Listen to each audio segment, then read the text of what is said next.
Taking a look. I've got my stream up here. We are live. Hey, Fran. Hang on here. My stream is not running. Your stream's not running. I sent you the new key this morning. Yeah. Yep. I put it in, so maybe it'll take a second to start. Yeah. Okay. Okay.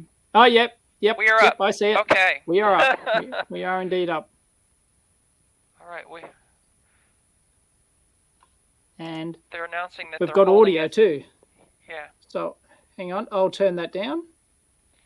And we're still on the hold. I'm listening to the voice of Mission Control. Eastern Time here at Launch Complex 39B. Sorry, I'm not actually listening to the monitored feed. Yeah, I've got them on in the background. Yeah, they're still holding at T-40. While the launch team works on an issue with engine number 3 in the core stage. They're discussing an issue with engine number 3 in the core stage. Right. Standing by. So you said it was over temperature or something, right? They did an engine chill, and it's just they've got an unusual reading in one of the engines, and so they're still looking at that. But they solved several other problems leading up to this. Right. Relating to the hydrogen, and they had pressurization issue. They had a venting thing. It looked like they were venting cryogenics, but it turned out to be we began tanking at an 1:14 issue just with insulation. a.m. Eastern Time. Time. There were a few other things that they've already cleared up, but they're both still of the holding at 40. Core stage tanks to 100%. Began tanking the upper stage. Once they started an engine bleed. Can people in the comments, hi everyone, by the way, thanks for joining us. Can people tell me whether or not the background audio from the feed you're watching is an adequate volume? This is something they wanted to test. Like, is it slightly below us? But we're unable to because how's our volume compared to theirs? The quick disconnect line that carries the engine bleed. Off of because I can't. Okay, you can hear us loud and clear. Yep. How's the background audio? The commentary from the NASA feed. For some reason, we did not automatically go live on my side. I had to verify that. Going in. Right. Yeah, because I can't. Okay, thank you. Slightly. It's okay, but yours, but we're running. It's actually below ours, but audible. Yep. Okay, it's fine. Yep. All right. I guess we want it to be a little bit below us. I might turn it up later when we're close to launch, but yep. And so we are standing by. So it's in the as long as you can hear it in the background, but we'll be talking over the top unless it's launch time and then it's listen to launch. All right, thanks. Yeah, because we have, for those who don't know, we have quite a convoluted system here.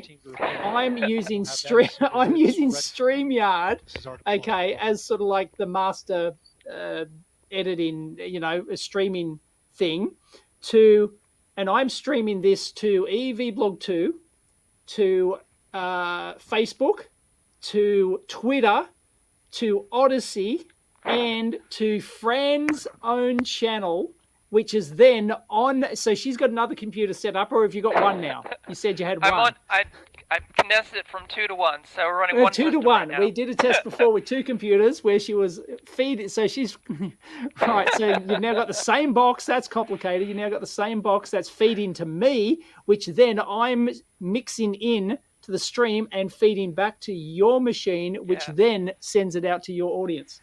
NASA's got nothing on us today. Nah. And it works. I can't believe it actually works. The only problem I have is that I can't physically hear the NASA feed that you guys will hear. I've got to run it in a different browser for it to come through my earphones. So I've got it running. That's why I can't monitor the actual level. I am actually hearing the feed that you're putting in through this end. So I'm actually hearing what you're streaming. So you can hear the actual level. Okay, cool. Yeah. Right. It sounds, so you can tell everything seems okay.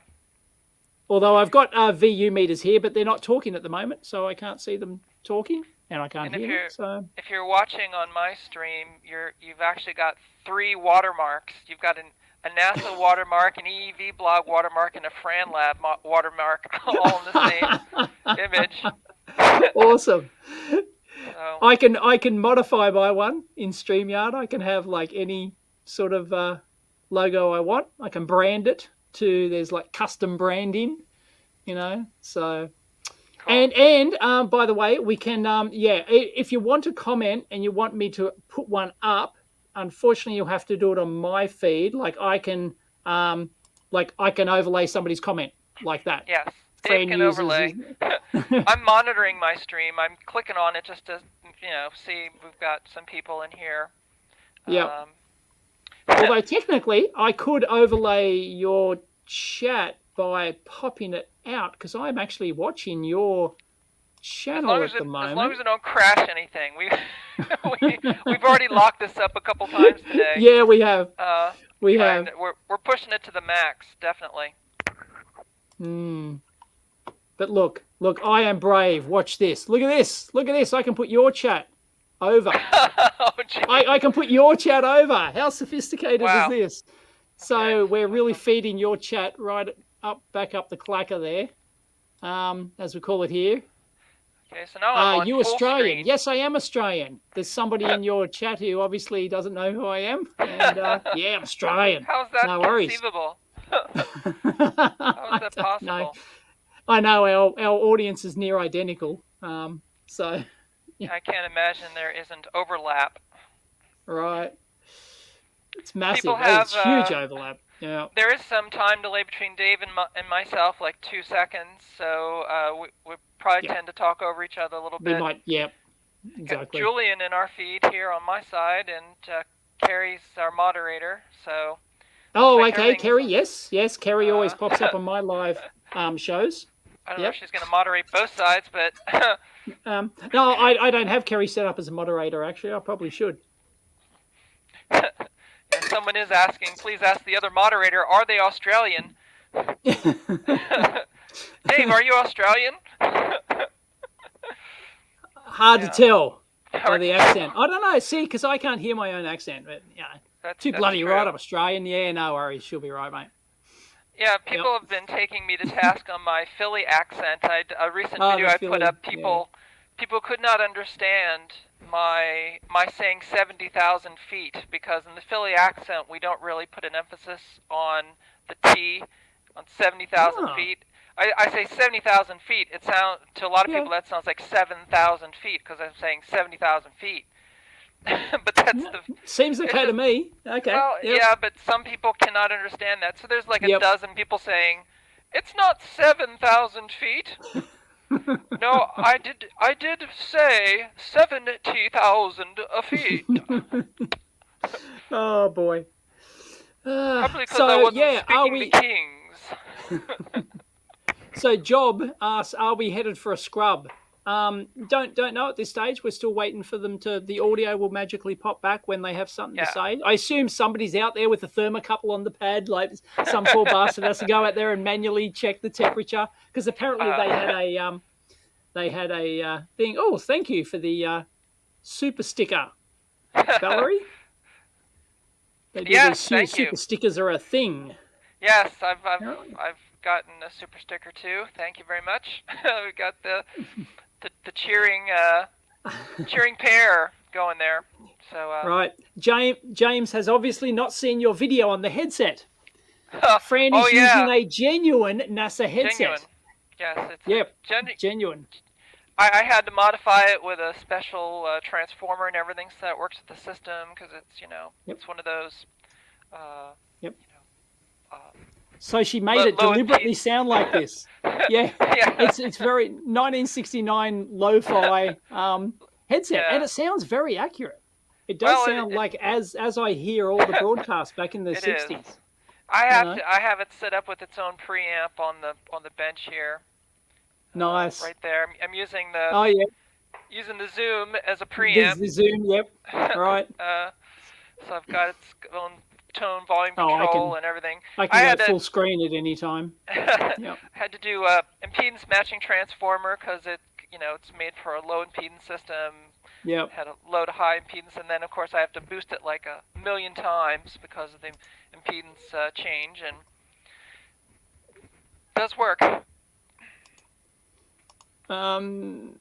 Nope. Hang on. Something's Sorry, I can't. there. Oh. There we go.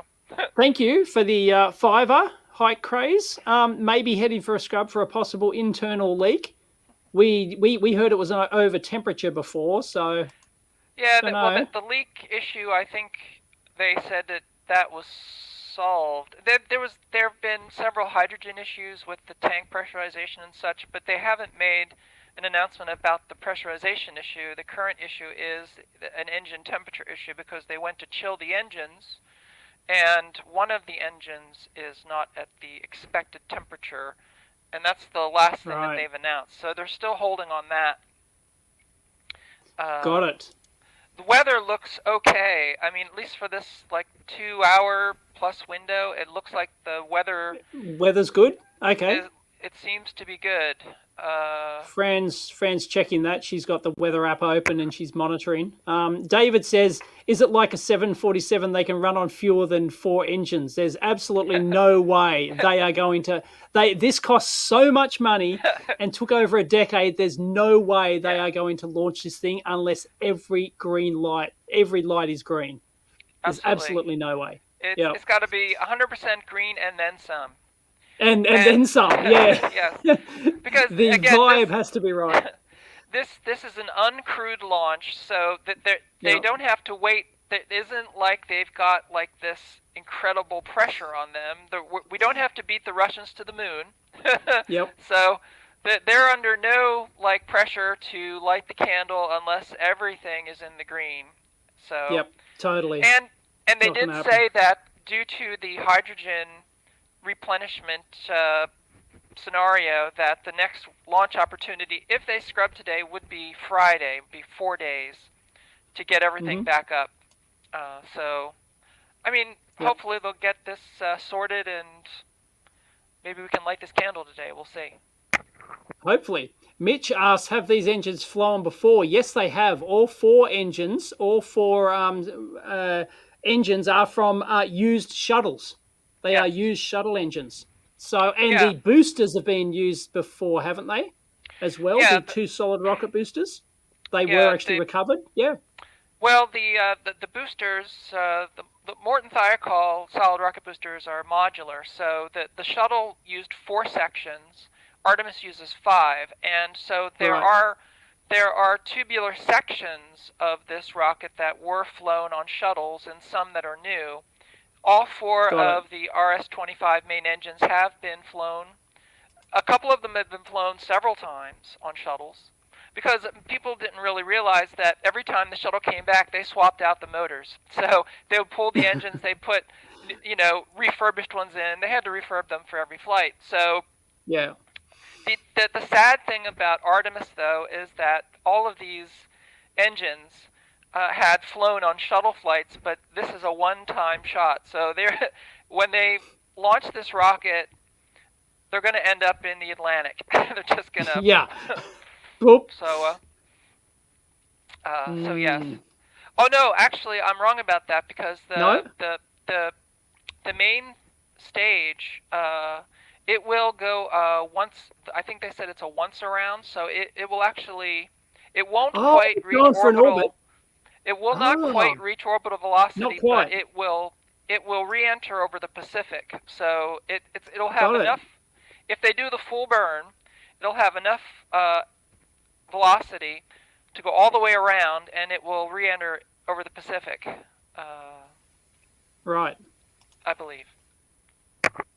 And they should know pretty much precisely where. I mean, they're usually pretty good at, figuring these things out.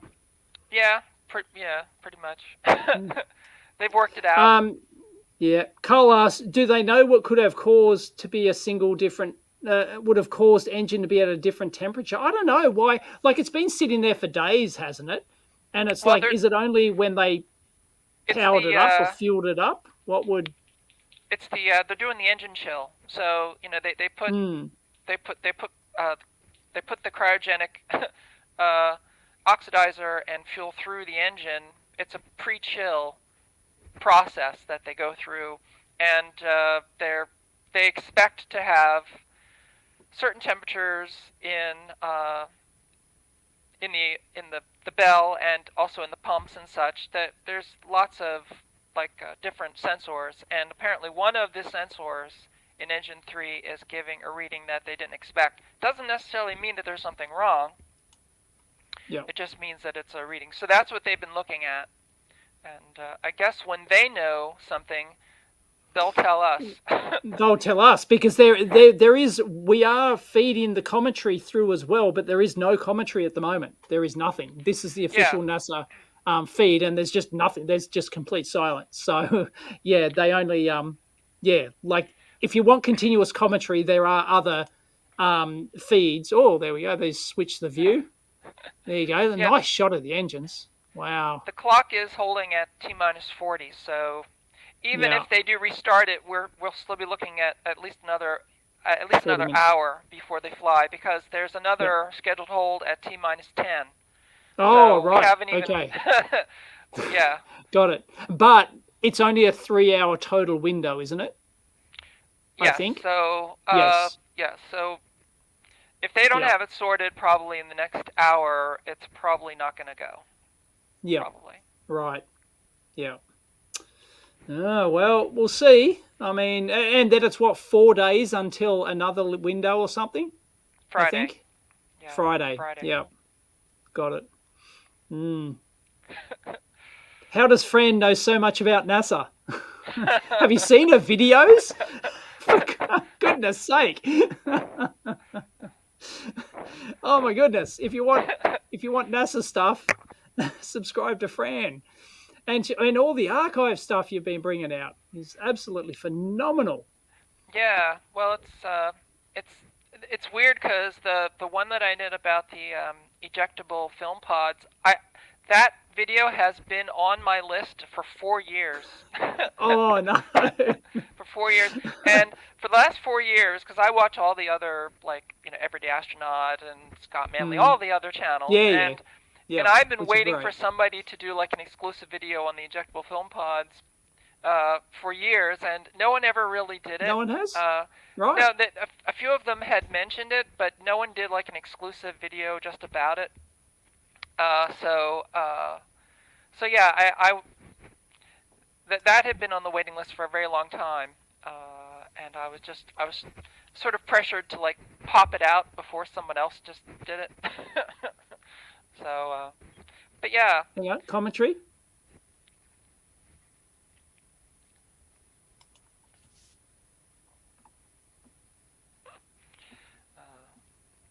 This is Artemis Launch Control at T-minus 40 minutes and holding. I just spoke with Launch Director Charlie Blackwell Thompson, who said that her team is still working on a troubleshooting plan for engine number 3 that had the issue with the engine bleed. Okay. She's still waiting for more information about that. Got it. Engineers are still discussing it and going over. Can you hear their feed now, Dave? Some modeling and data. We are standing once they have that ready, they're going to come back to her and have a discussion. So they did say it was the engine bleed that. Yeah. Yep. And so she says that. Does she work for NASA? She's awaiting that. She wishes she worked for NASA. Don't you? If only. Would you if they offered you a job, would you take it? Yeah. More information. Right. We get it. There you go. That would be a no-brainer. Right. Yep. I think I'd agree. Yeah, I would relocate and everything. That would be right. Yeah. Yeah, that's the you don't say no to that. Right. Yep. Totally. Oh, you can hear the engines, can you? I can't. Currently, or will we be able to hear the engines when they go? No, I suspect so. I think I'll be able to hear them here in Australia. Well, no, I'd hope they'd have good microphones to capture the magic. Right, the actual without it distorting to buggery. Yeah. For everyone on the FranLab side, I am checking the chat, just looking for things, checking the people are hanging out. Wow, we've got a record number of people on the stream. How many have you got? I've got Dave Bleedover, I think, from the EV Right. blog, because my I think we've got a lot of people on both sides of the feed. Well, I've got 280. I got almost 300 in combined here. Okay. There's 17 on Facebook, and the rest are on the EV blog too. I don't know how many on Odyssey, and I don't know how many on Twitter, because it doesn't pull in those numbers for me. But it pulls in my channel, so there's almost 300 watching this feed. Well, there's more. There's definitely more. I've got about 615 concurrent views currently, which is like 3 times what I normally get. Wow. Okay. Nice. So yeah, I think we've got probably Big Clive rollover and EEVBlog rollover on the FranLab side. So, but combined, we've got like 1,000 people so far. Yep. Oh, awesome. Wow. So they're hearing us ramble on instead of the space YouTubers, instead of the 100 other space YouTubers now. They've probably got them all up, you know. Yeah. I mean, hasn't probably the last 4 years or whatever? It wouldn't be more than 5 years. These space YouTubers just went from nothing. There practically wasn't any space YouTubers, and it just exploded. Now there's so many of them. It's incredible. Following the money, Dave. Following that Elon money, following that SpaceX money. Yeah. So Julian says that he got a notification about my stream, but not your stream, Dave. So there might be a notification issue on your end. Yeah. There's been a lot of that with the notification issues, especially for live streams. I think Big Clive has talked about that the notifications have been not working. Every YouTuber's talking about that. Yeah, the notifications are hit and miss. So very hit and miss. Oh, there you go. There's extra Peter, 23 people on Twitter. I don't have the theremin set up. We're. Oh, somebody donated. Yes, Peter put some pennies in the pot for our mission control. Excellent. So what is the tower? What is the tower to the right of the rocket? That looks like a cryogenic. That's a pressure tank, by the looks of the shape of it. I think there's several towers. One of them is the water tower for the cooling on the pad, because that's all gravity fed. I was going to say that's why it's up high. It's actually gravity. Yeah. The tower with the big pod on top. That's a water tower. That's a water tower. Yeah. When they a few seconds before they ignite the main engine, they just dump it. You'll see all the water pouring into the hole. That's coming from that huge water tank. The other towers, there's an array of 4 towers. Those are lightning rods, or lightning towers that are there to... Didn't one hit the other day? Didn't one hit? I saw on Twitter or something, somebody posted a photo. They captured a lightning bolt hitting it, just like maybe it was today or something. Well, I think. They put them there because Florida gets a lot of lightning, and I'm sure that they get. I'm sure they do their job. Yeah. So back in the Apollo days, they didn't have those lightning rods, and remember very famously Apollo 12. Whammo! They actually got hit by. Oh yes, as it was what they were. At I don't know what they were still going up. And they were going through the cloud layer, and they were going through the clouds and zap. And they actually they attracted a lightning strike that followed the contrail all the way back to the pad and hit the tower. Oh wow! So they kind of learned their lesson on and kind of rechanged the launch rules pertaining to and also. Weather forecasting and atmospheric sensing is a lot more sophisticated today with Doppler radar and such. So the ionization in the atmosphere, they're much better at measuring that. So that the idea that lightning doesn't really strike spacecraft so much these days as they did in the old days.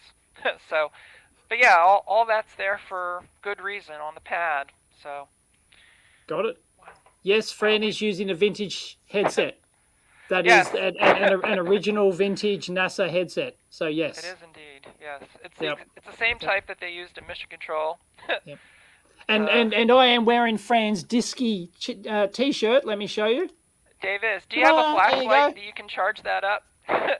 Have you got a flashlight to charge it? I can try. Hang on.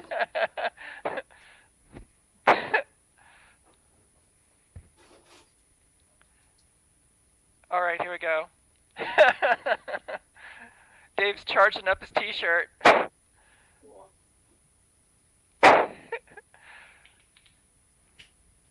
Always turn off the lights. He's doing the whole thing. Okay. Nah. The automatic gain on the camera is, yeah, the automatic gain of the camera is going too high. He tried. But yeah, I made a video making that shirt. Dave actually has the prototype shirt that I made for that disky luminescent shirt. That was 8 hours well spent making that shirt, Dave. Thank you very much. I love my shirt. I did actually, I don't know where it is. I did actually bring, I've got an Apollo 11 shirt as well, and I can't find it. I did bring it in today, but I debated wearing my Apollo 11 shirt, but I wore it just a few months ago, so right. I figured I would just go FranLab, so. Yep. I figured I'm already doing it with a headset. You know, am I gonna wear my NASA meatball cap? I thought, no, you know, I'm not gonna go like total porn on it. Right. So. Oh, I should have chosen like a space background, like a moon background or something. Here, I'll see what I can do. I'll see what I can. Otherwise, I'm just gonna have to go full screen.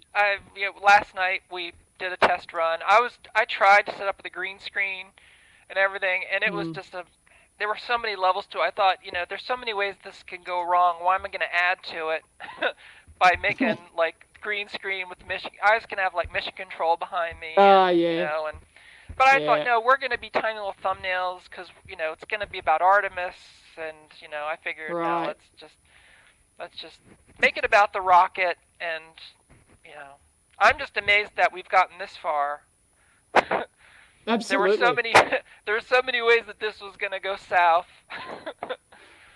You betcha.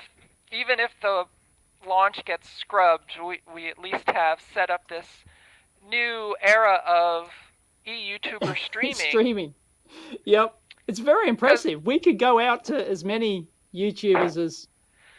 Well, this is the thing that Dave and I were talking about, this, you know, not just the Artemis launch, but this dual stream, because the YouTubers, we have, you know, this club of YouTubers, there's dozens of us, we all talk in the background, and it has been discussed for a long time about how could we do like these joint streams, and we've tried, I think Dave and I, even going back maybe 6 years, we've tried the dual stream thing and just couldn't get it to work. Oh, it was horrible back then. Yeah, I can remember. Didn't we do, there was a satellite, no, there was a probe or something. That was, I can't remember which probe it was, and we tried to do that and it failed epically.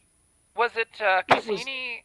Was it Cassini's, when Cassini was? Maybe. Or was it Juno? And we were trying to do Google Hangouts or something, and it was an epic fail. Google Hangouts. Oh, God, that was a disaster. Oh, it's just disaster. Yep. But it just didn't tried, work at all. Yeah, but here it is. You know, we've been waiting for years for the technology to catch up with our will to do these, you know, dual streams, and for, you know, the better part of a week, we've been wondering about the danger of crossing the streams, because the one thing you never want to do, which we're literally doing on your computer at the moment. It's feeding back up its own clacker. I mean, how this works, I don't know. You know, could have been the end of life as we know it if we cross the streams. Darprogs says, have you two ever had the opportunity to meet in person? No, we haven't, unfortunately. No, because we are on opposite sides of the planet, and, well, I've got a family. I can't just, you know, pack up and see you, honey, take care of the kids. I'm going to America. Yeah, it's only a 20-hour plane ride. I mean, yeah, it's each way. Each way, yes.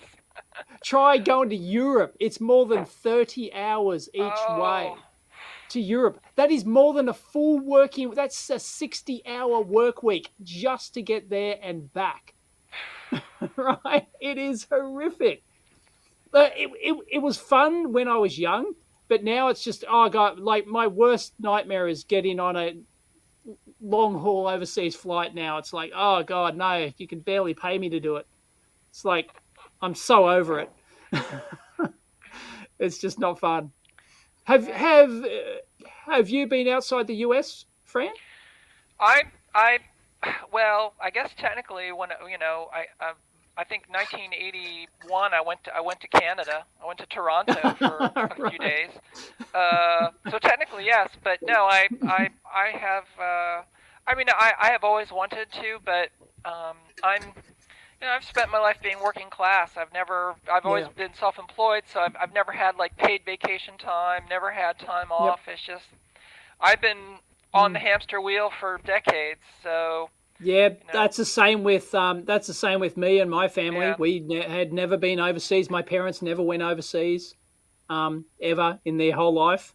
And oh no, sorry. No, I'm going to retract that. They went to Vietnam. My dad won a trip to Vietnam. And that's fantastic. That's right, but they certainly wouldn't have paid for it. No, because we were dirt poor. So no, it was like, that was unheard of back then. And my first overseas trip was work sent me. So it was like, yeah. Wow.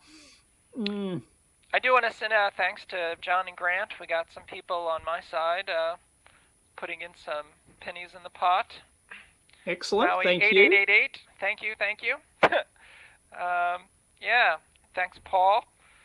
Oh, colorist. Wow. Peter, thank you. Oh. I've got tons of people in the chat. It's just FranLab is not really set up for this volume of traffic. So yeah. We're hitting. Yeah, it's hard. I've got hitting almost 1,000 people currently on the stream on my end. Wow. So FranLab is about to break. We're about to break well, that's FranLab. bigger than my end, which is only 378. So you're killing. Well, I believe Julian said that people did not get notifications from your stream, Dave. Oh, from my stream. So, okay, well, yep, that's that. Thanks, YouTube. And I did. I set up. I made this end the FranLab stream public last night, so people had time to see it. I had time, yeah. I just did mine 10 minutes before or something, half an hour before. So. But the great thing about the dual stream is we're both here. It's like you can go to Dave's side, you can go to my side. Or you go to my side. It's kind of a bit confusing, but it's all right. Dave heard us. And that's what Elon's Starship is for, traveling around the globe in minutes, just like Concorde. Nah, never going to happen. So I don't know Fran's opinion on this, but it's the Starship point-to-point thing, that's utter bullshit. The economics don't work for that at all. No, I think the economics don't work. The liability doesn't work. I mean, the liability doesn't work. Just fueling the thing takes hours. Right? You don't know just the logistics of fueling at each end. And you've got to have it so far from shore, you'd spend time getting people out on a boat in the middle of bloody nowhere. It defeats the whole purpose of having the point-to-point. It's just, it was, I don't know. It's so embarrassingly bad. I don't know how they ever promoted that. I think Concorde really proved the point of the feasibility financially of the fuel to flight cost to number of passengers ratio. I mean, if you look back at Concorde, what it cost to run Concorde, and for Starship to transport people from point to point, you're talking about orders of magnitude more cost. There's absolutely no way that they could make that not gonna happen. The rapid turnaround time and everything. Honestly, hang on. Maybe. Oh, this is Artemis Launch Control with an update. Did I hear scrub? Launch Director Charlie Blackwell Thompson has called a scrub for today. It is scrub. Again, Launch Director Charlie Blackwell Thompson has called a scrub of the attempt of launch of Artemis 1 and the Space Launch System with the Orion spacecraft. That's it. It's official. The issue that came up was an engine bleed that couldn't be remedied, but the rocket is currently in a stable configuration. All right. It was mostly tanked, but not completely tanked. That's a scrub. Engineers are now working on a the plan to continue gathering data about this particular engine. Next attempt will be Friday. That's 4 days. Didn't work out. Well, we might have to do this again. We will have to do this all over again. Oh boy! But well, I'll switch the audio for off. Artemis today, but a huge success for our dual live stream, the first time ever. It's pretty impressive. And while we've got everyone here, we might as well continue. It's only 10:30 p.m. here. I've got a leave pass until for hours more, but yeah, I think we're probably good for at least for another 20-25 minutes on the live stream because we're committed to this time. So yeah, and we've got like 1,100 people on the stream on my side right now. Hanging out. And some pro engineer says Thunderfoot's also doing a live stream? Is he? I don't know who EDA as well, but wow, I'm sure everyone is. Everyday Astronaut is live, and is Scott Manley? Yeah, of course he is. I don't know, but of course they are. Everybody's up. So the Tiffany Aking put in some cash, and Astro Garage. Yes, thank you very much. Jonathan, thank you. Leo, thank you. Peter. Thanks everybody. We're gonna hang out, even though Artemis is scrubbed for today, but we are going to definitely be back when they announce the second attempt, which is going to be at the very earliest Friday. Yeah. So correct. So we're using, Radio Jennycast. We do reviews on budget multimeters again if there's a suitable one. I've got 2 Rigol scopes coming.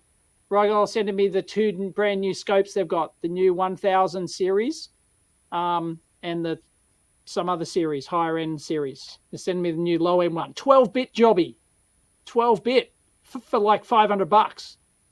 So yeah, hang around for that. Scrubbed, yep. Everyone's sad face. Everyone knows everyone's heard it scrubbed. Yep. It's not going to be fixed by Friday, someone says. I don't think they've determined that yet. They're still evaluating it. It'll probably be maybe they're going to be very cautious about it. I think they're not even going to. They might not announce the next launch attempt until they've had a chance to completely empty out the rocket and get people out there to the pad and actually look at it. And so I wouldn't be surprised if it's going to be a few days before they even announce, what the status is. They're going to be very cautious. Got it. Oh yeah, Thunderfoot has about 1,300 viewers at the moment, so Thunderfoot's watching it. Okay, cool. Everyone's doing it. There's got to be 50 space YouTubers or space sort of, Oh, this is the biggest thing to happen since the shuttle, Yeah, I mean it's huge. So, what are your opinions on the space launch system? See, I just actually tweeted today that about Starship, in that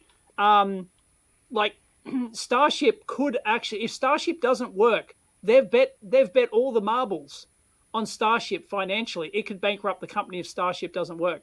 So if Starship doesn't work, that leaves SpaceX. They could actually go under, although they'd probably get bailed out because they're too important. SpaceX is too big to fail. There's they're too many. There's no way that SpaceX could ever go bankrupt. They could blow their coffers and the money would come in. They have too much intellectual property and their systems work. Falcon works. The Starship does work. They've test flown it. It's just it's just the total BFR. They haven't gotten it to orbit yet.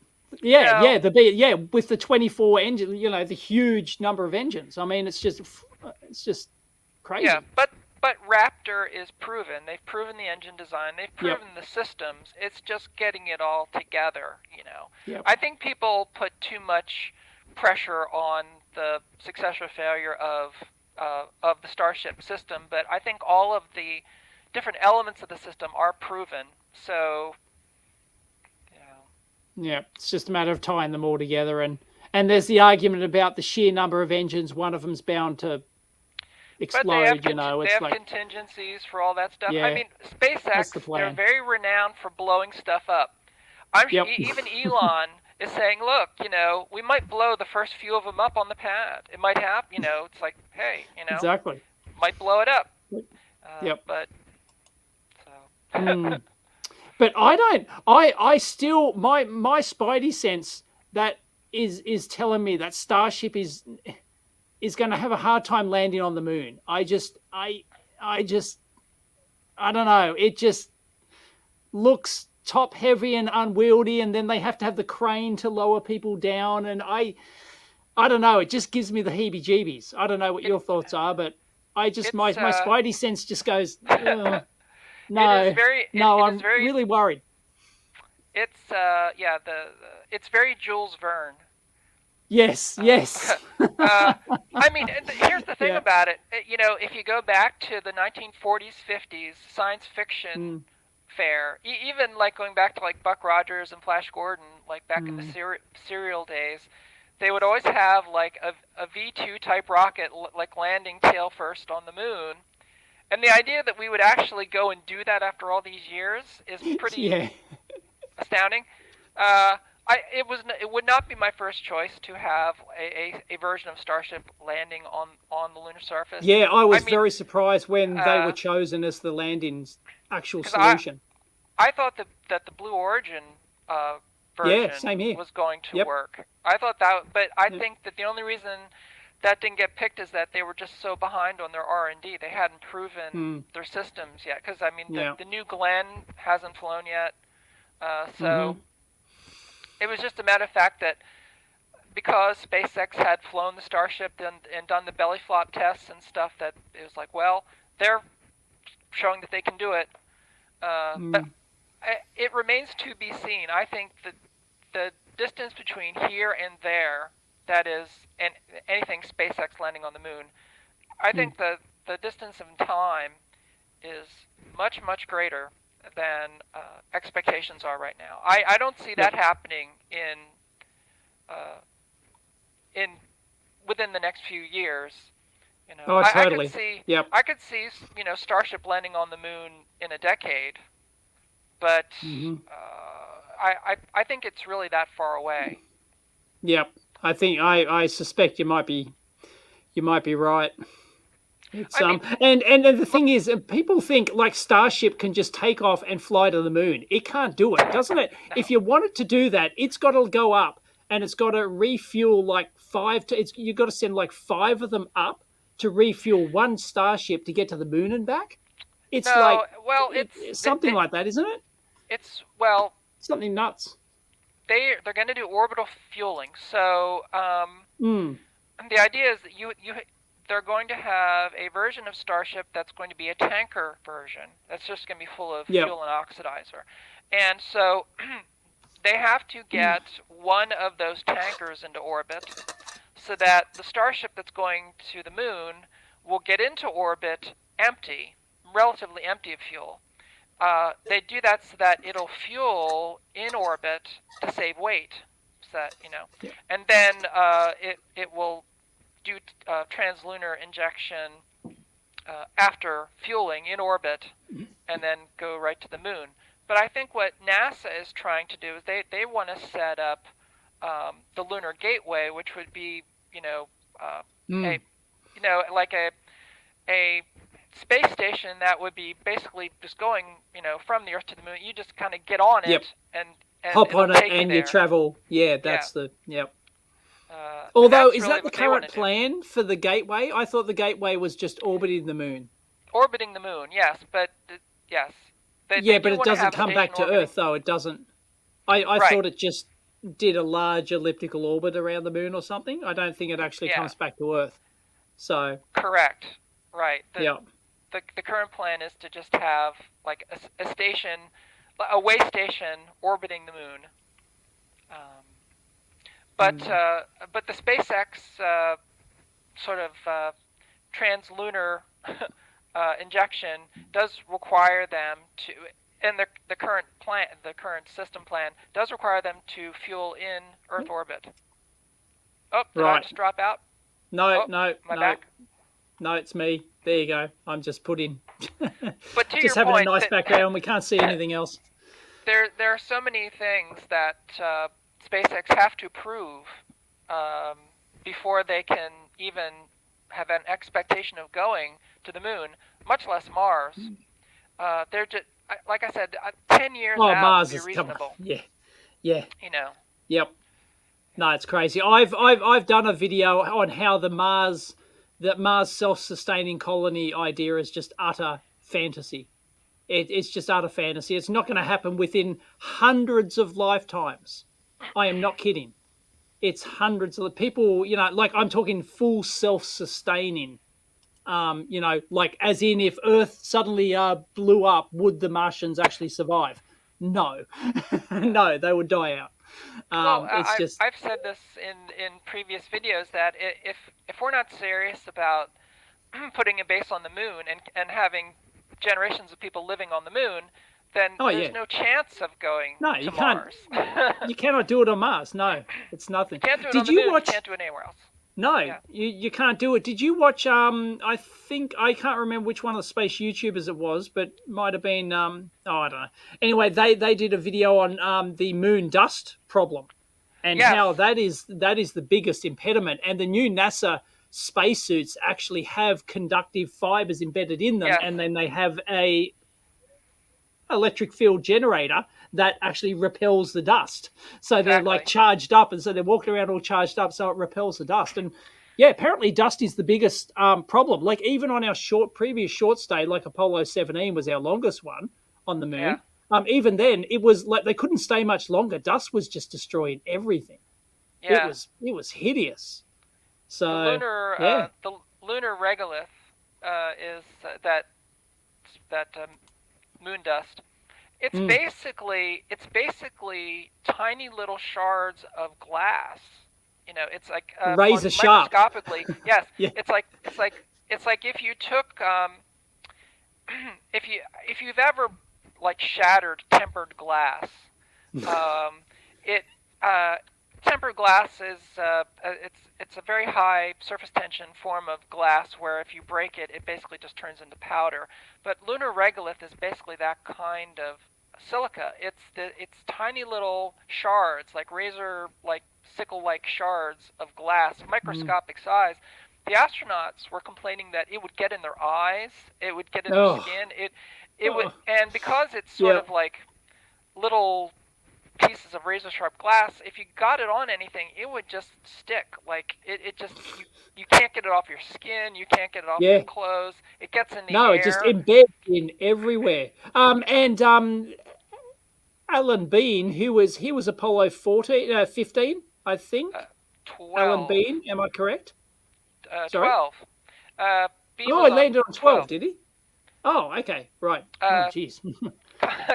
He famously does paintings where he's still got lunar dust in his original boots and some other stuff he's got, and he puts original lunar dust, like he sort of like shakes out the boot, or he shakes it out and it still comes out like all these years later, and he actually put real lunar dust in the paintings that he paints, and it's just it's still there. It's still just embedded. It's like soaked in the fabrics, just soaked in it. Yeah, I think it's horrible. I think it was I'm trying because I did see that video. I think it was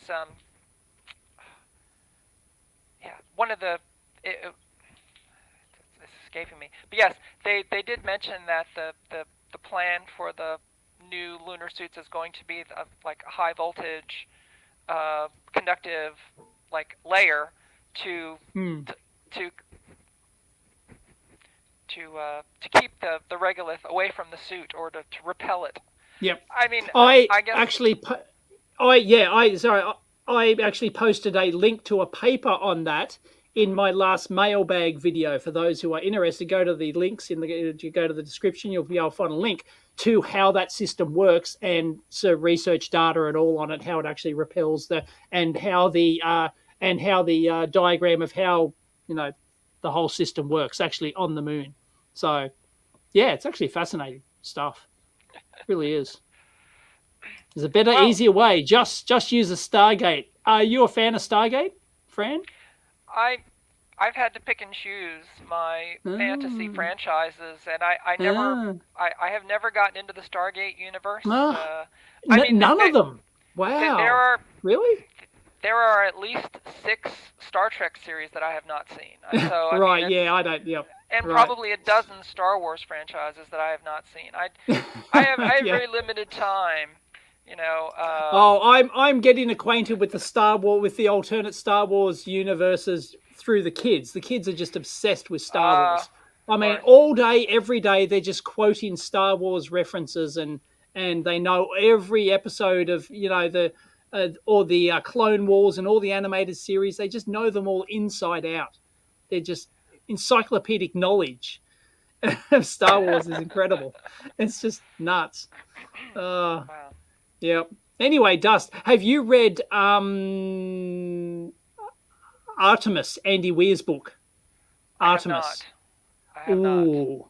Oh, you're gonna have to read. You've read the Martian, of course, haven't you? Tell me you've read The Martian. Come on. I don't read. I generally do not read novels.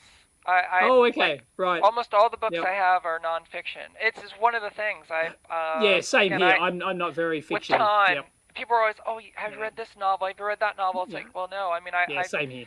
Yeah. Even I read Contact, but very few novels. There are so many novels written.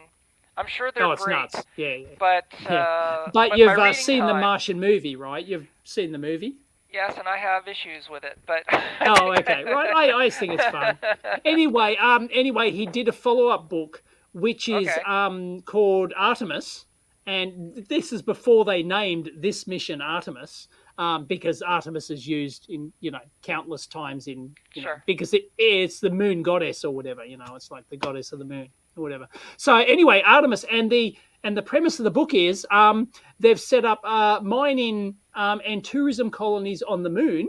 So they fund it all using the mining, but they have these different bubbles which tourists can go stay in. So there's the Aldrin bubble, there's the and so they're named after all the Apollo astronauts, and they're built right next to the original Apollo 11 lander, so you can go out there and get your selfie with the the lander and all that sort of jazz. And it's basically a moon heist. It's basically a heist story, actually based on the moon. And the world building, like the stories, it's not very good. Like the actual, the way it's written and stuff. But the world building that he does, because Andy Weir goes into great engineering, scientific detail of how it would actually work. So he describes everything in really good engineering detail, and it's actually it's actually worth reading from that aspect. And they did option it for a movie, because obviously they turned his first book, The Martian, into a movie, and they optioned it, and they've already paid him for it. But I don't think it's going to happen, unfortunately. I was really waiting to see that. I was really keen. They were sort of scouting around the script, and they were looking for actors and stuff, but then COVID happened, and I don't know. Yeah, anyway, I'd love to see that, because that would be a really realistic... I want to see a movie that has a realistic representation of what a moon colony would be like. And I'm not talking Iron Sky. Have you seen Iron Sky?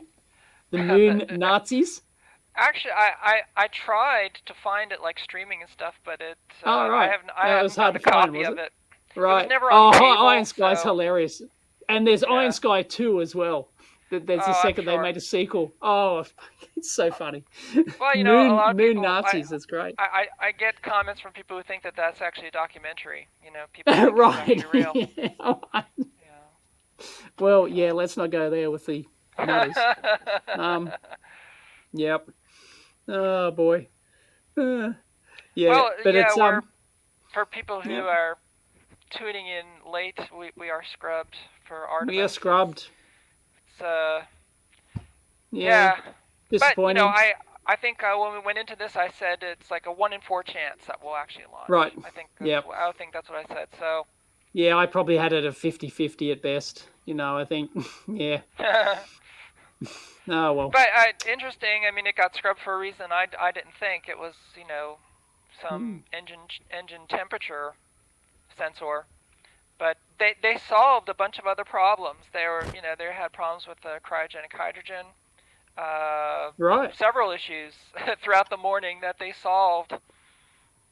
But I guess this final issue was that there was nothing they could do without as long as the rocket was fueled. So they have to drain out the fuel and the oxidizer, and they've got hypergolics on board too that they have to drain out in the second stage and all that stuff. So I think they said it's 3.5 days to get the rocket.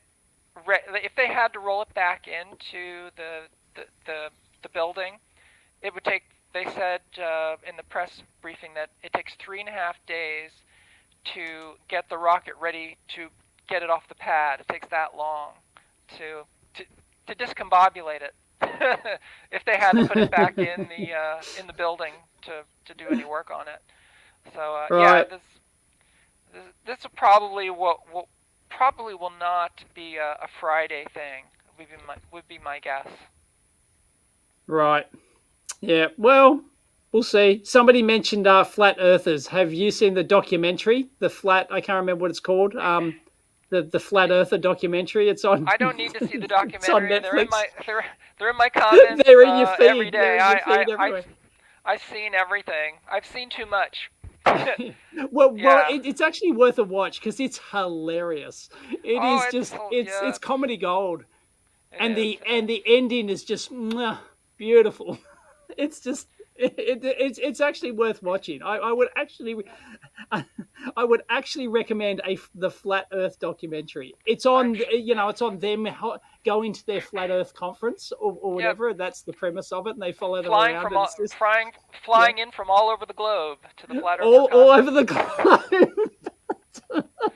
Flying in from all over the globe to the Flat Earther Conference. Make sure you don't fly over that mountain range that's encircling the flat Earth. Yeah. Oh, one of the airline YouTubers. It was I think it was Mentor Pilot. If you watch the flight YouTubers, I think it was Mentor Pilot. He was he was trying to start up a group to rent a plane like a 737 or something and actually do an over the Arctic thing which the flat earthers claim you can't do, and he was going to invite all the he was going to do like a crowdfunding thing for it. I think he actually he put out the feelers to do like a crowdfunding thing for this and invite all the flat earthers on the plane, like they'd pay for a ticket and he'd actually fly them from over the pole or something. Someone did make a mention on. Oh, that was 7.4 gear. Yeah. Someone said it was 7. Yeah, I think you're all right. Yeah, it's 7.4. It's what's his name? Kelsey, I think. Kelsey, 7.4 gear. Yeah, I'm actually hooked on those plane channels. I spend too much time watching plane YouTubers. Someone did mention, because when I was doing my rant about it last week, that you don't even have to go that far, because apparently the South Pole Station, the International South Pole Station, they're always looking for volunteers. So if you're a flat earther, you can volunteer for the flat. They'll take you there to the South Pole Station. Yep. I think it's a 6-month commitment. You have to commit to 6 months, because they only do it like every 6 months. And then I almost applied for that once. They actually have jobs going. They used to. Well, this is back when they advertised in the newspaper.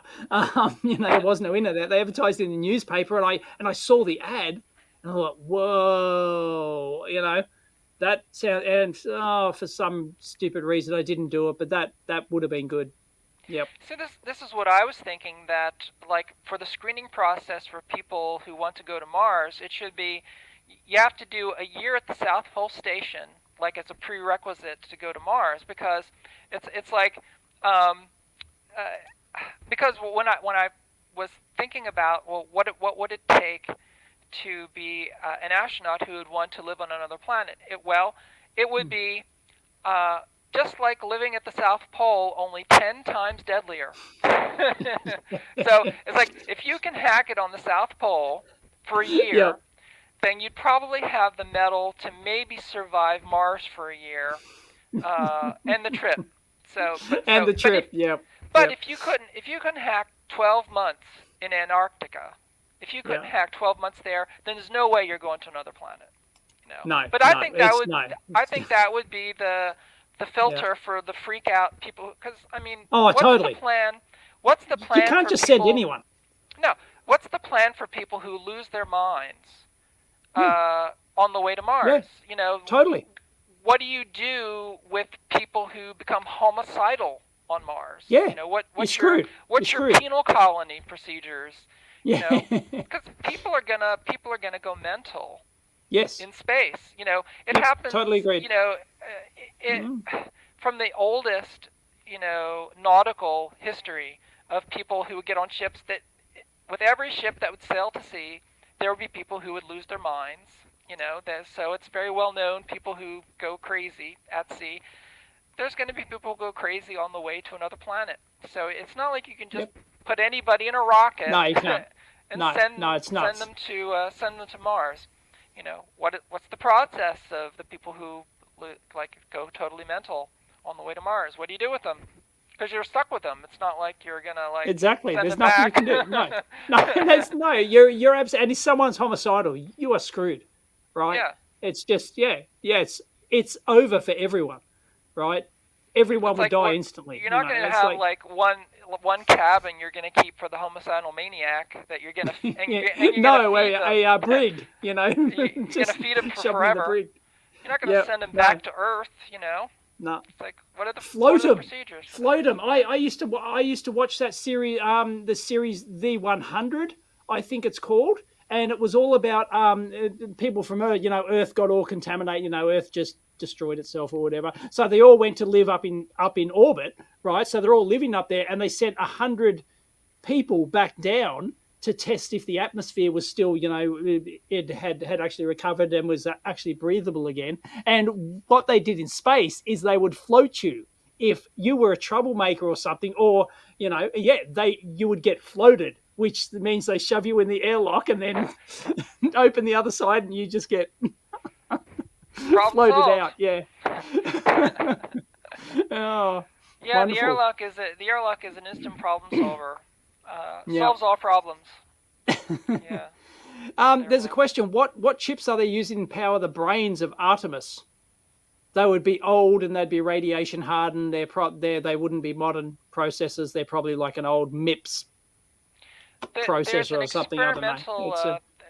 On Artemis 1, there is an experimental module with modern processors and stuff. I guess they're going to test because it's going to be out in lunar orbit for weeks. So that's a good reason. Yep. Yeah, so it's an opportunity to test hardware out there in the environment.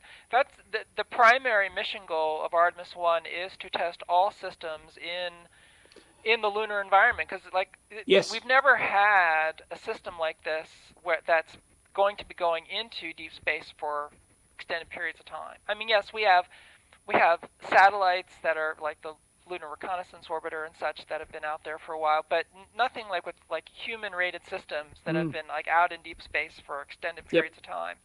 So it's the primary mission of Artemis 1. It's a big deal. Test all these things. Yeah. Yep. There are lots of unknowns, tons of them. They talked about some of them, micrometeoroids being another one, which which with the International Space Station.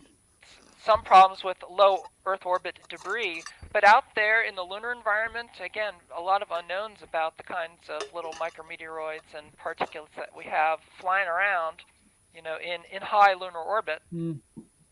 So, yes, there's lots to learn out there. Oh, Peter, thank you. We still got people in the chat. Excellent. I'm kind of monitoring it. And Edward, thank you. Yeah, we're scrubbed for Artemis. It's been scrubbed, unfortunately. That's why we're not watching the feed. I've still got it up there, but yeah. Yeah, but Just they're gonna, defuel it, deoxidize it, dehypergolic it, and then they can get out there and take a look at what's up with Engine 3. Yep. Now, I want to see if you're on the same page as me here. I think once the first pay-in tourist does their trip around, goes to lunar orbit, because it could only, it might happen this decade. Once the first tourist does that, the first pay-in tourist, it will be the ultimate bucket list. You'll have to beat people off with a stick. And then once once you can land on the moon as a tourist, and once people take that lunar selfie with, holding up the Earth, with one hand and, or doing the thumb thing, and bouncing around and stuff. Once that hits TikTok and freaking Facebook and everything else and Instagram or whatever, people will be paying people will be digging into their retirement money to go to the moon as the ultimate trip. Oh, that is my prediction. I could only dream of a time when simple retirement money could get you to the moon. Yes, the selfies of trillionaires on the moon. Yes, you're right. will be all the rage on social media. Yep. But it'll start out being millions of dollars. It'll cost you, even 10, billions. 20 million bucks or something. It'll cost billions of dollars. Right. Yes. But that's what can pay for it. I think that's what it can ultimately pay for a colony on the moon is tourism. I don't know. I think. Don't think so? Financially, the costs of getting there are so overwhelmingly tremendous. I can't imagine a time in my brief lifetime when it would even be feasible, unless it were highly subsidized. Right. I can't even imagine it. But you can see an orbit, right? I mean, an orbit's probably not that expensive just to go there and orbit it. It's probably not that much more expensive in the scheme of things than get into, Earth orbit.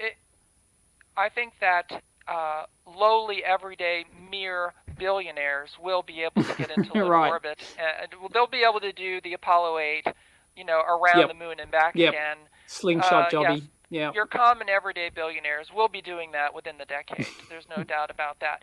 But as far as regular people, space tourism, it's always going to be incredibly expensive to get there, and it's always going to be incredibly expensive to land there. It goes back to that very first conversation we had about using Starship as a transport. The point to point. Yeah. It just the economics of the hardware is just such that even if we had a well-established, it goes back to the shuttle, because the arguments were made before the shuttle flew. It was like, okay, the Kennedy Space Center is going to be America's spaceport. We're going to be launching shuttles every day. We're just going to have never happened.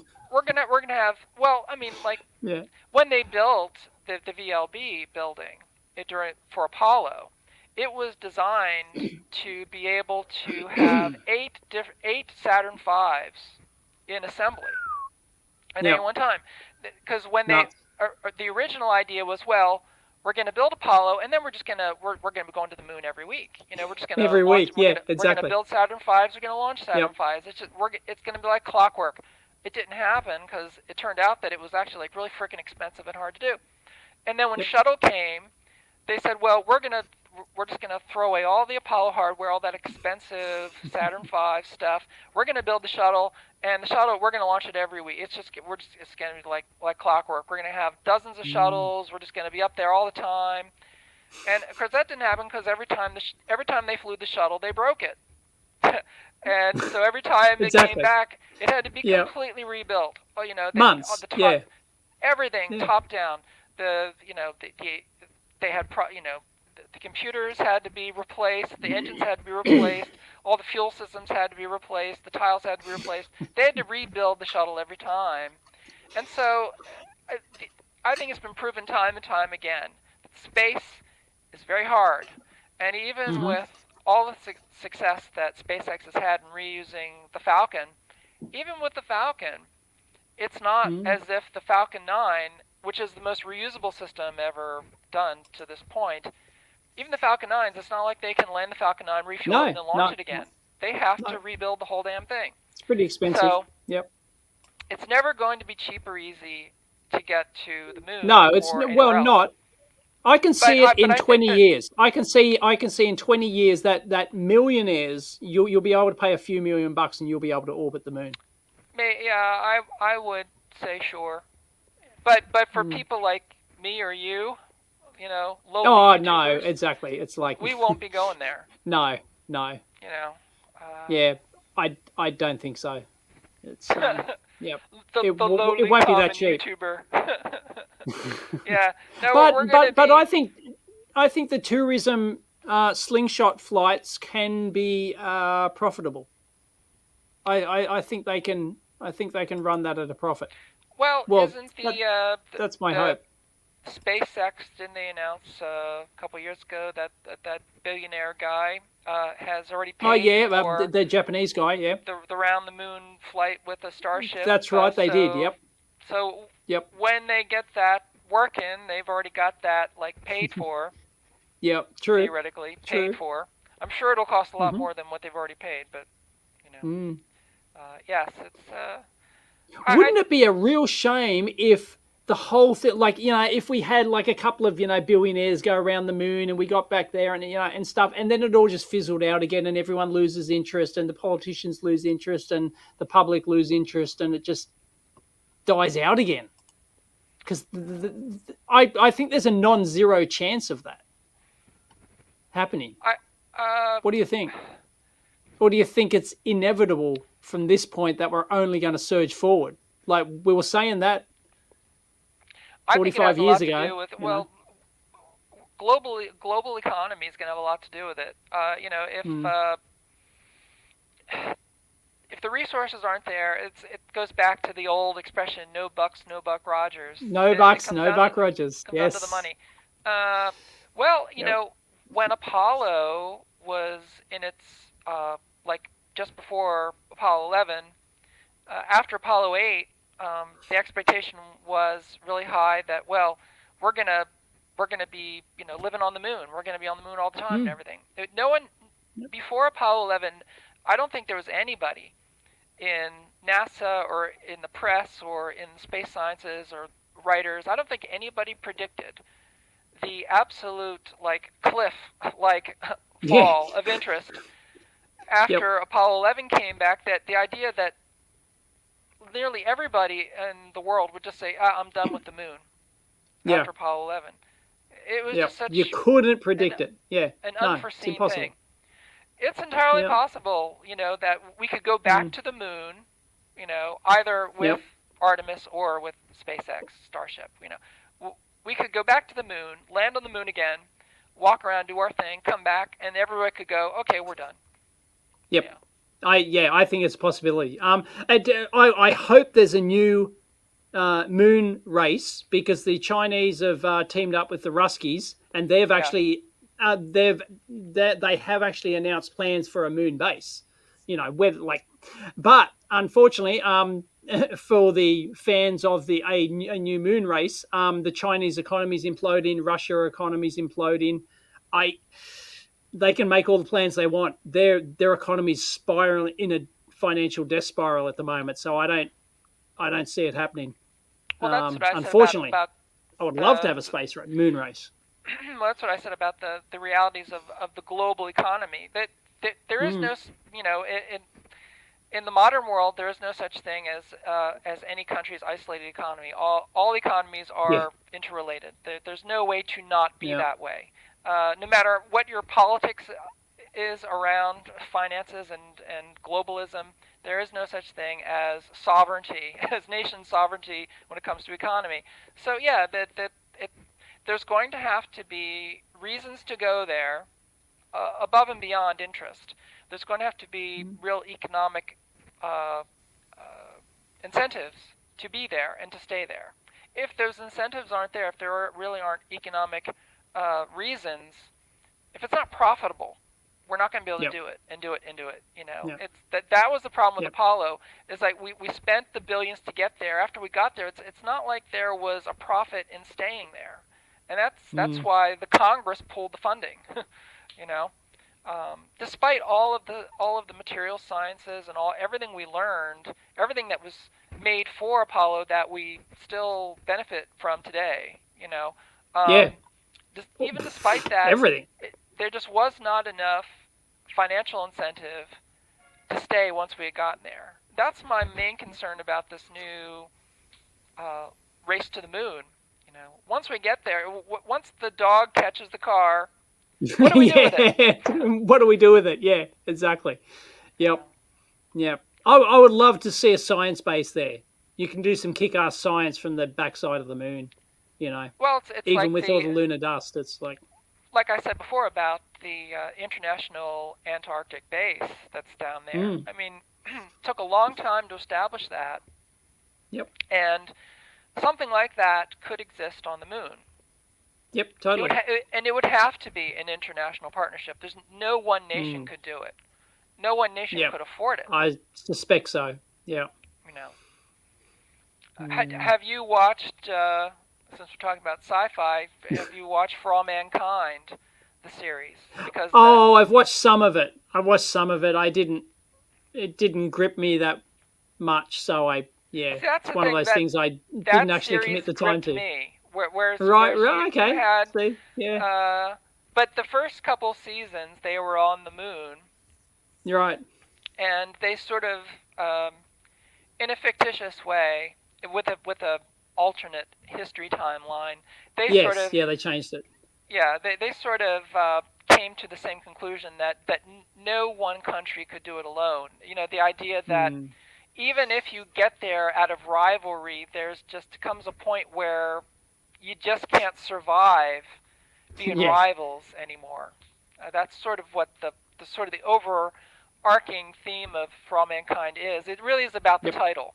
You know, we get there fighting each other, but after we get there, the fighting kind of loses its momentum, and even people who are brutal enemies, they find out that you really have to be on the same page after all. Totally. So, yeah. So I think the reality is going to be the same. Go ahead. Yeah. I always found it quite remarkable that the Soviet Union back then weren't even close to getting to the moon.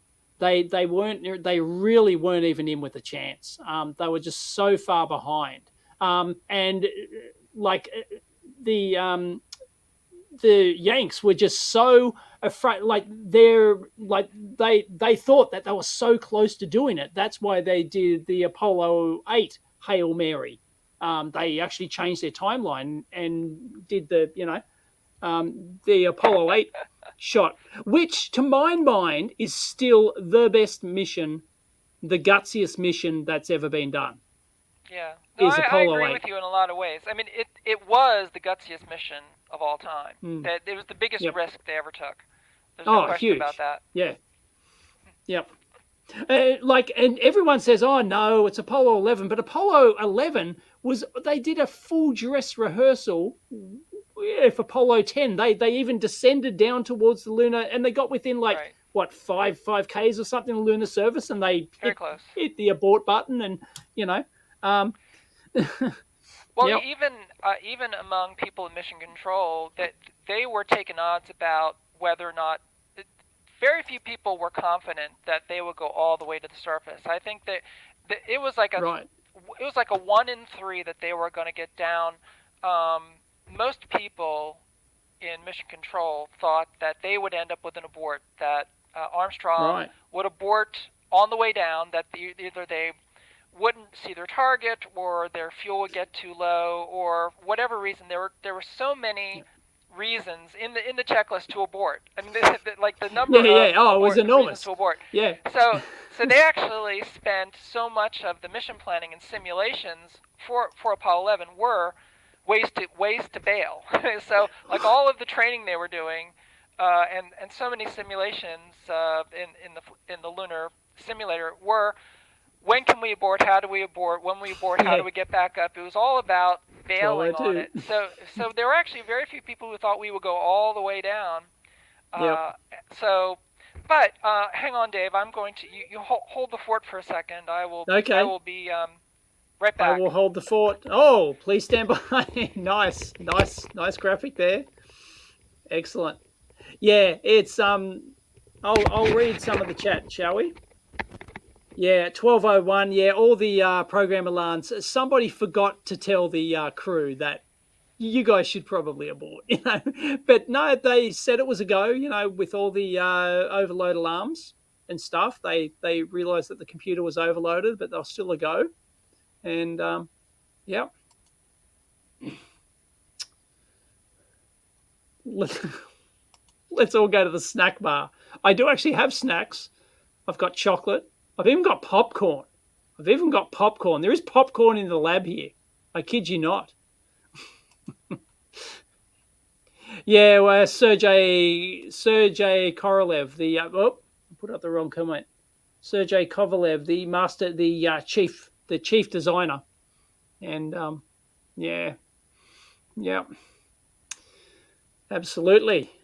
So yes, I totally agree. Apollo 8 was a Hail Mary. For those who don't know, Apollo 8 was supposed to be yet another test in Earth orbit. It was supposed to be another rendezvous test in Earth orbit or whatever. And then the CIA, I believe it was, got wind that from people inside the Soviet Union, because the Soviet Union publicized nothing. They so you had to have people on the inside feeding you stuff to know what they were up to.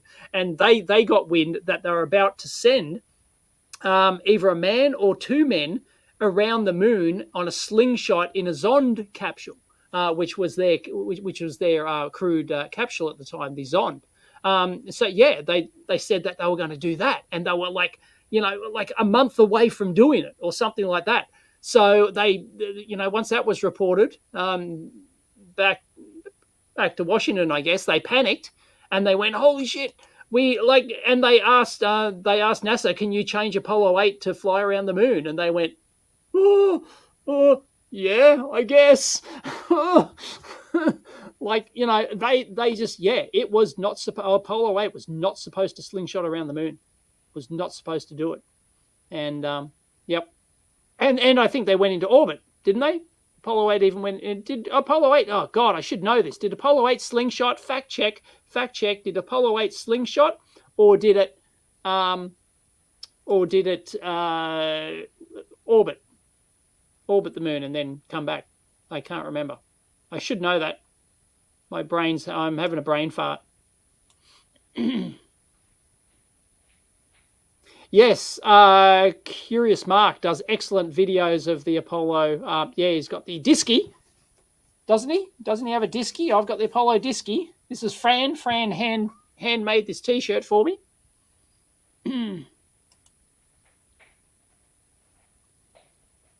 I can hear Fran coming back.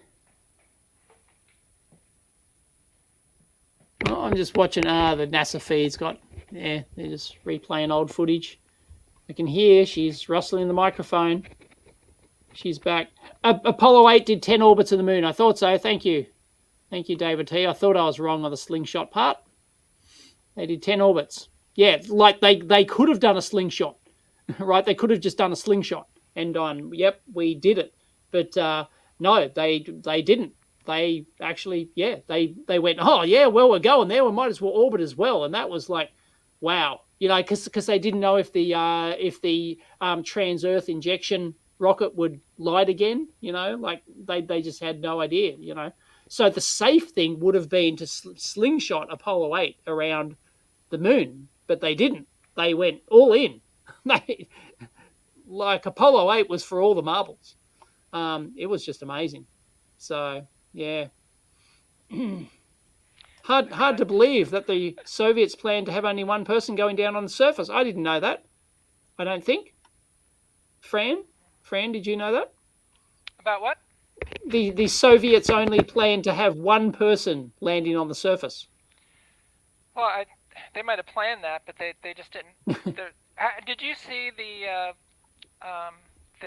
Russian lander that they had built? I think so. Was that Did somebody do a video on that recently? Well, maybe recently, but I remember from like decades ago right. when in like within like the year of the fall of the Soviet Union, there was a flood of stuff coming from, because up to that point, up till the fall of the Soviet Union, there was so much speculation about the Russian space program. There was lots of rumors and conjecture and things that we thought happened in different tests and stuff. There was just a lot of, there's just like an opaque screen. And so when the Soviet Union fell, there was just this flood of information about Soviet space history, and we started to see pictures. And I remember at the time, the first time that they revealed the Russian lunar lander, and they took a camera crew inside, and it was just like this maze of hand valves and like, I think I've seen it. Yeah, like a Jules Verne thing. It was like a Jules Verne. I was thinking it was like the inside of the Nautilus, or that's it. Or like the inside of a U-boat, like a World War II submarine, where everything was hand valves and just levers, and like they were literally going to have their eye, out the window, like working the valves to land. Nuts. Because they never had the advanced computer tech, did they, to actually get them to the moon? I don't think they ever developed the computer technology to do it. I think that was the key that the Americans had that they didn't. That was the one thing that they were very keenly aware of, is that there were several things. Also the navigation systems. In order to get beyond Earth orbit, you have to have really good telemetry. You have to have a really good attitude control systems, and you have to have sophisticated systems to know exactly where you are in space. And so much of the hardware in the Apollo command module was simply for navigation. They would have to, correct their position in space, and they had multiple ways to do it too. That they had backups on the automated systems, and exactly. I mean, they had telescopes, and then they would zero in on stars, and they had sextants, and they had you had to manually find stars, and right, because the gyroscopes were extremely good, but they had a certain amount of drift, and so every so often they would have to reset, to a known point in space, to a star, and they'd have to reset the gyroscopes, and that's all linked into like because the gyroscopes it's a mechanical, multi-axis system, but because it is a mechanical system, it's based on centrifugal force. There were certain maneuvers that the spacecraft could not do. Yes. And that was the whole thing about gimbal lock. People know about gimbal lock.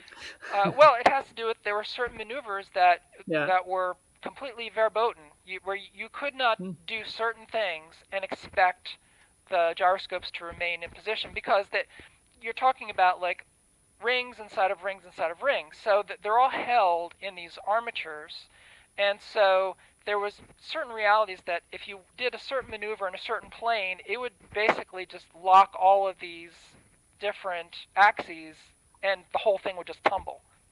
And that was gimbal lock. So, but the Russians never, they didn't have the technology to really do the navigation in deep space, in a manned mission. That was they didn't stand a chance. Right. Yeah. See, they didn't. Yeah. The onboard computer, the AGC, the primary reason for that computer was to do the navigation. Nav. It was basically all nav. I don't think it handled some, radar stuff, it handled some other system stuff. It processed data. You could do you could change the position of the spacecraft with it. You could type in, specific maneuvers, and you could go to specific, very specific orientations with the computer that you could do a manual control. But it was really all about navigation. And there was no way that the Russians were going to get there without something similar. And knowing what it took, IBM and many other companies, the absolute the huge leaps in materials technology and making microprocessors and all those hybrid chips that we explored in the Apollo project that we did together with the Apollo board that we sent all over the world. All that stuff. That is what really got us to the moon. It wasn't about the rockets. It was about the electronics. It was about the computer technology and the nav. And I think probably the Soviets wouldn't have made, if they had another 5 or 10 years, they probably still wouldn't have made it if they were still like just the Soviet Union, unless they had stolen the modern computer, like the actual tech that was being developed. They would have in the US. I think they were a long way off. They would have had to depend on espionage to do it. Yeah, totally. Because I mean, there are people on YouTube who are experts on Russian computers and Russian electronics. I've seen some of them. Stuff. Yeah. I mean, they always managed to copy. When they got into doing microchips, they would copy American microchips. There'd be a lag, a certain number of years, but then they come out with the exact same thing. The exact copy. Yes. So it would have been a matter of time. Hilarious. They would have eventually had it. Well, they did. I mean, because they eventually did have their electronics technology and their materials processes caught up. It got better, but I reckon they're at least 5 years behind. At least they were a long way. Yeah. At least. I mean, they had the rockets to get there. They would have had. They would have the rockets. They just didn't have the electronics. They didn't have without that is the Russian version. Without the AGC, they couldn't have gotten there. No, that's why all the early missions to the moon were like it hit the moon, but they had no idea where it would land. Because they couldn't navigate that far out. They just couldn't do it. Well, even before Surveyor landed on the moon, the early American shots. It was just they would just cannonball towards the moon, and it would take pictures on the way down to the ground. It'd take pictures. Yeah. I've seen those pictures, and it gets closer, boom, impact, and it's like, yep. Yeah, but even Surveyor that was a tremendous leap in technology to be able to soft land on the moon. That was But I brought amazing. Something over. This is you might want to see this here. What do we got? This is my moon rock. Come on. Okay. Come on, here you go. I might be able to. Oh, you've actually got a moon rock. Yeah, it's my moon rock. Where did you get it from? Well, it's that you can. They're havable. You can get them. Wow. My moon rock, it came to Earth the old-fashioned way. Oh, okay, right. Yes. All right. Yes. Got it. But it is. Okay. But it is well, a real moon rock. I will get you something. Hang on. I think I have it here.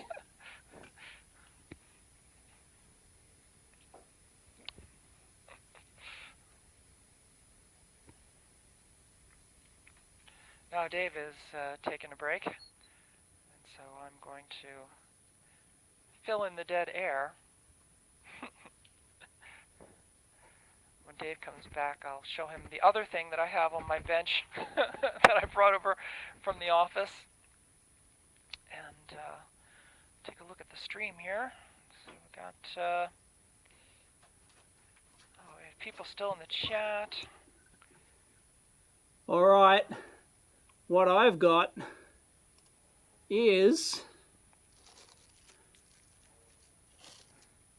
part of. This actually came from the Apollo 11. Yep. That is capped on tape. That is capped on tape from the Apollo 11 returned command module. Wow. Focus, you bastard. Oh, come on. Yeah, no, this camera is shit at focusing. Sorry about that. But we can see it. Oh, hang on. No. I have the tools. I have the talent. You're going to use your bench microscope? I'm going to use my bench microscope. I can do it. I can do it. Hang on. I just want to reiterate that this dual live stream is our own moonshot program. This is. It is. It is our own moonshot program. Source. Okay. I need to. Oh God. Hang on. I forget how to do this now. We're all inventing this on the fly. We're Yeah, figuring it out as we go along, people. we are. Okay, I will change my camera feed from me to the microscope. And I will change to my Tagano microscope. Oh, there you go. Oh, there you go. Look at that. Look at that. Oh, that is a beauty. piece of Kapton tape from Apollo 11, returned from the moon. That is genuine. How big is that? Is that like a centimeter square? Oh, yeah, about 7 millimeters, 7 millimeters square, something like that. That's This is a very pretty limited large. run coin. It is genuine. Got certificate of authenticity, the whole lot. There's Her Majesty, the Queen, and yep. So I can show you even. Can show you even better. Look at that. Oh, there it is. Isn't that beautiful?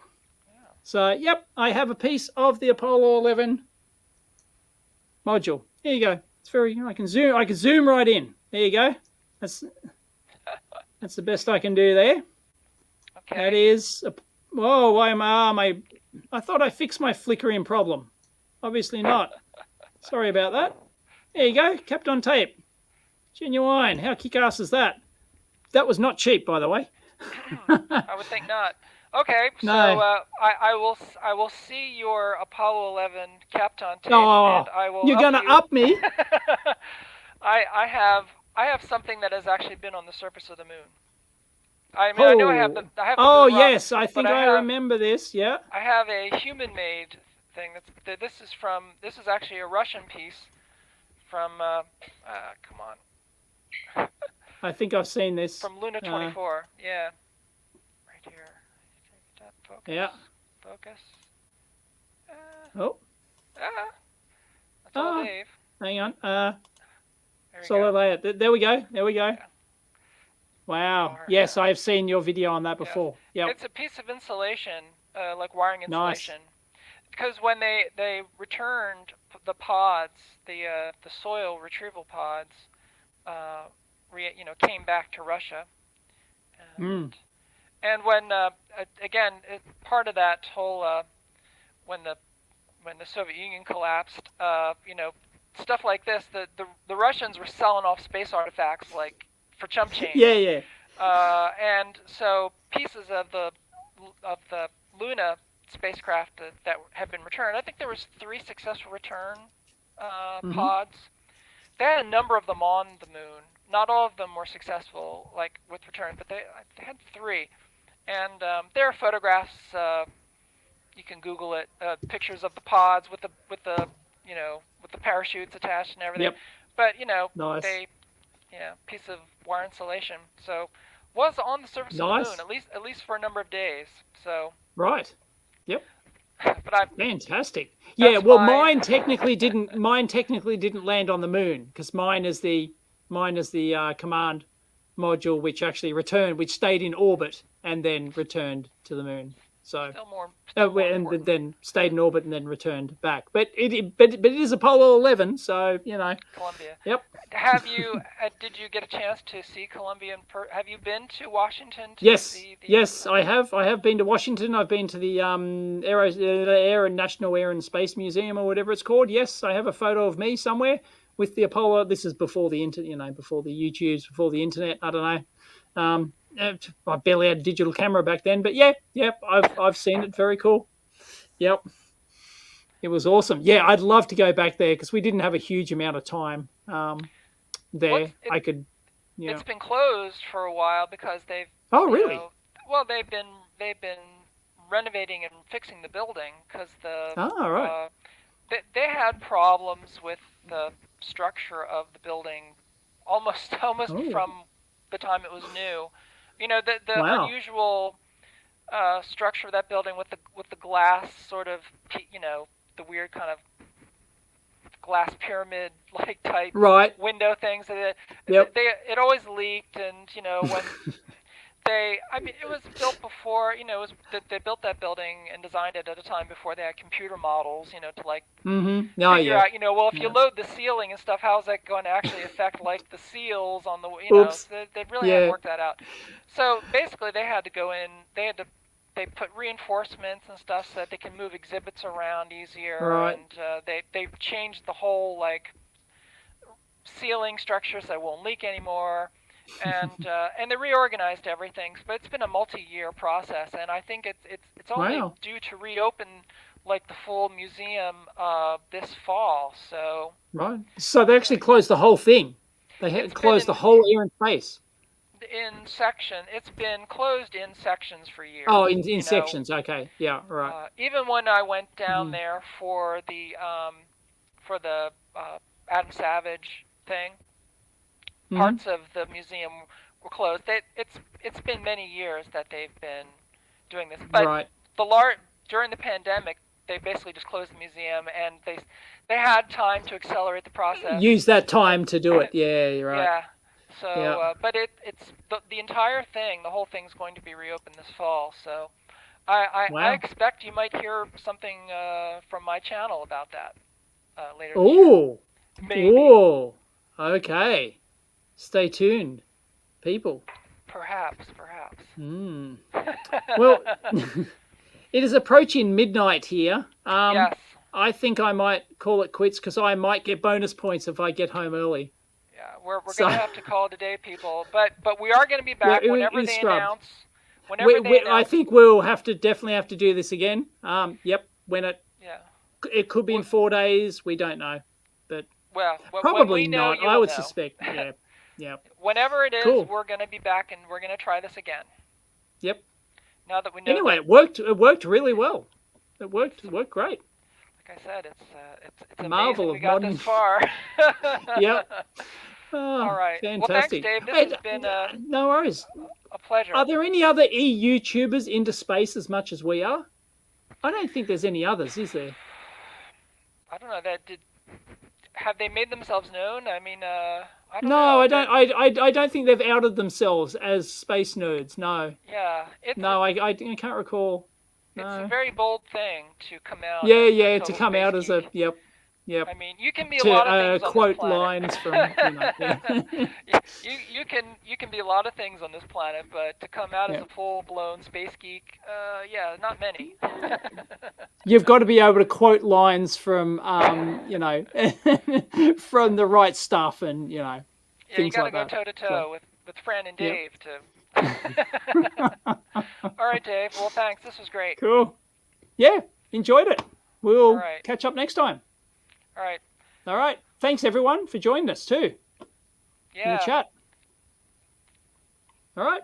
Catch you next time. All right.